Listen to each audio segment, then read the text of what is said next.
ठाणे ते बोरिवली भुयारी मार्गाच्या खोदाई दरम्यान निघणाऱ्या मातीच्या वाहतुकीवरून स्थानिक रहिवाशी विकासकांमध्ये जुंपण्याची चिन्ह आहेत.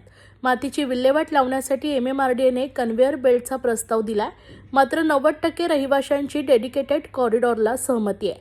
या प्रकल्पाच्या मध्ये जी जागा आहे तेथून मातीचे डंपर पास होणार असल्याने वाहतुकीचाही प्रश्न उद्भवणार आहे, असा दावा मंगळवारी पत्रकार परिषद घेऊन रहिवाशांनी केलाय. तसेच महापालिकेने नोटीस बजावूनही काही विकासक जुमानत नसल्याने त्यांच्या विरोधात प्रशासनाने कारवाई करावी, अन्यथा रस्त्यावर उतरण्याचा इशाराही या रहिवाशांनी दिलाय. मुंबई महानगर प्रदेश विकास प्राधिकरणामार्फत ठाणे ते बोरिवली या महत्त्वाकांक्षी भुयारी मार्ग प्रकल्पाची उभारणी ठाण्यातील मुल्लाबाग परिसरात सुरू आहे. सुमारे 18,838 कोटी रुपये खर्चून हा प्रकल्प उभारण्यात येत आहे. या भुयारी मार्ग खोदाई दरम्यान निघणाऱ्या मातीच्या वाहतुकीवरून सध्या स्थानिक रहिवाशी आणि तेथील विकासकांमध्ये जुंपले. दररोज 350 डंपर माती वाहतूक करणार असल्याने परिसरात हवा प्रदूषणात वाढ होण्याची भीती व्यक्त करत त्यास रहिवाशांनी विरोध दर्शवलाय. हवा गुणवत्ता निर्देशांक 250 पर्यंत जातोय, त्यामुळे प्रदूषणाचा त्रास वाढत असून अनेकांना आजार बळावत आहे. वेरटॉन, नीलकंठ ग्रीन, सत्यशंकर हे विकासकांना कन्व्हेअर बेल्ट हवाय. मात्र डेडिकेटेड कॉरिडॉरला 90% रहिवाशांची सहमती आहे. सर्वप्रथम भुयारी मार्गाची टेल कंप्लीट करून टाकावी. तसेच डेडिकेटेड कॉरिडॉरमधील जी जागा आहे तेथून मातीचे डंपर पास होणार असल्याने वाहतुकीचाही प्रश्न उद्भवणार नसल्याचं रहिवाशांचं म्हणणं आहे. याला 90% रहिवाशांची संमती आहे.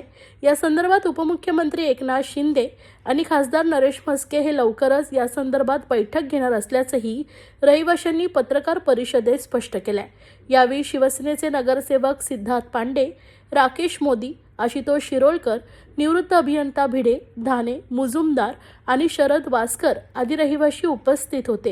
एप्रिल 2024 पासून आमचे ठाणे प्रोजेक्ट इफेक्टेड पर्सनची ही टीम आहे. त्याच्यातल्या बऱ्याचशा टेक्निकल MMRDAने जेव्हा हे टनलची प्लॅनिंग केली त्याच्यातल्या बऱ्याचशा चुका होत्या. त्याच्यामुळे आमच्या इथले 5,000 रहिवासी जे फॅमिली आहे त्यांची लाईफ इफेक्ट होणार होती.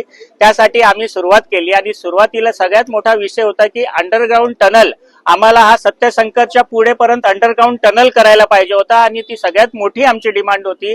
गेल्या 1.5 वर्षाच्या लढ्यात आमच्या आदरणीय उपमुख्यमंत्री एकनाथ शिंदेजी आणि ठाण्याचे खासदार नरेश म्हस्केजी आणि यांच्या सहयोगाने आमच्या अंडरग्राउंड टनलची जी पहिली मागणी आहे ते सत्यशंकर पर्यंत क्लिअर झालेली आहे. दुसरी मागणी आमची अशी होती की मग हॉलिंगचा जो विषय आहे त्याच्यासाठी त्यांनी आम्हाला प्रपोज केलं होतं की कन्व्हेअर बेल्टचा आमचा सुरुवातीपासून विरोध होता. आमचं असं म्हणणं होतं की एकदा TBM मशीन आतमध्ये गेल्यानंतर तुम्ही आधी आमची टेल कंप्लीट करा सत्यशंकर परत, ज्याच्याने आमची लाईफस्टाईल वरून व्यवस्थित मेंटेन राहील आणि अंडरग्राउंड टनल खालून तो काम टनलचा चालू राहील 3 वर्ष 4 वर्ष, ज्याच्याने आमची लाईफस्टाईल डिस्टर्ब होणार नाही. त्यासाठी आमच्या प्रोजेक्ट इफेक्टेड टीम मध्ये आमचे टेक्निकल पर्सन मध्ये भिडे काका, शरद वारसकरजी, प्रसन्न मुजुमदारजी, त्याचबरोबर ढाणेजी, असे 4-5 जे रिटायर्ड MMRDA MSRDC ह्याच्यातले मोठ्या पोस्टवर राहिलेले ज्यांनी अटल सेतूचं काम केलं त्या टीम आणि MMRDA ची टीम मिळून ह्याच्यावर वर्किंग करत होते की whether tail can be completed first before starting of the tunnel. तर त्याच्यावरती वर्किंग केल्यानंतर असं लक्षात आलेलं आहे की टेल पूर्वी कंप्लीट करू शकत नाही.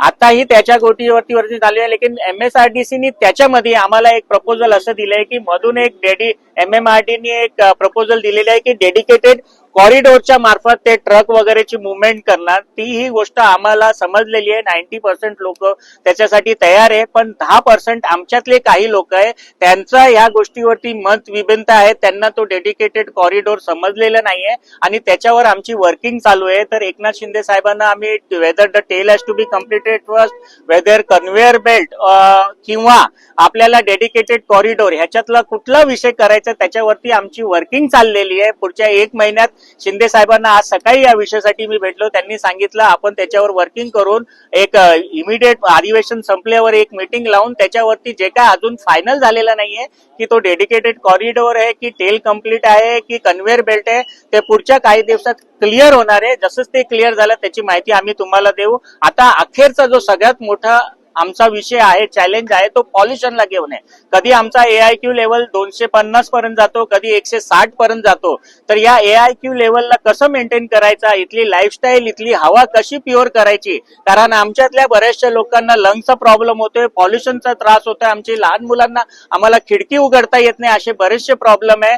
त्याला घेऊन फक्त मेजर प्रॉब्लेम MMRDAचा हा टनलचा कॉन्ट्रॅक्टर नाहीये. त्यांना आम्ही जे काय सांगितलं होतं, साहेबांनी जे आदेश दिले होते त्याप्रमाणे ते त्यांचे नॉर्म्स सगळे फॉलो करतायत आणि सध्या त्यांचा असा कुठलाच विषय नाहीये की ज्याच्यानी माती वगैरे ओढली पाहिजे. तर इथे वेरेटन, नीलकंठ आणि हे जे बिल्डर आहेत ह्यांना वारंवार सांगितल्यानंतर पण ते पॉल्युशनचे जे नॉर्म्स आहेत ते फॉलो करत नाही. त्याला घेऊन महानगरपालिकेच्या आमच्या पॉल्युशनच्या ज्या मॅडम आहे मनीषा प्रधान मॅडम यांनाही आम्ही ज्ञापन दिले नाही. स्टेटचे जे पॉल्युशन मिनिस्टर आहे त्यांनाही आम्ही याच्याबद्दल ज्ञापन दिलेले. TMCनी त्याच्या अगेन्स्ट या बिल्डरांना नोटीस पण दिलेली आहे, पण हे लोक ती गोष्ट फॉलो करत नाहीये. तर आज आपल्या माध्यमातून आम्ही मागणी केली होती, तुम्ही ती लोकांपर्यंत पोहोचवली म्हणून आमचा टनल, अंडरग्राउंड टनल तिथपर्यंत गेला. आज परत तुमच्याकडे हीच मागणी आहे की पॉल्युशनचा आमचा जो विषय आहे त्या लोकांपर्यंत पोहोचून तीही मागणी आमची, इथला पॉल्युशन लेवल खाली झाला पाहिजे आणि आमची इथली जी लाईफ आहे ती जगण्यासारखी झाली पाहिजे. यासाठी आम्ही ते तुम्हाला इथे बोलवलेले आहे. धन्यवाद.